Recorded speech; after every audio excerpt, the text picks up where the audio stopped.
In this video, I'm going to show you how to replace the front plate bracket on this Dodge Dart. Let's get into it.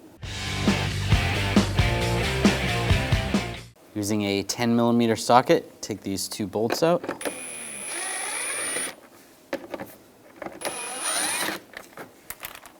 You can just slide this off. Be careful, it is clipped in underneath a little bit. Just clips. And if your vehicle it's riveted in, you're going to have to drill out those rivets. Take the new plate bracket with the two clips, slide those in down below. Just like that. Take the two screws, get those started. Snug those down.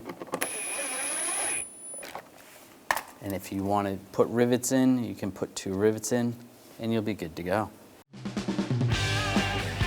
When only the best will do, demand TRQ.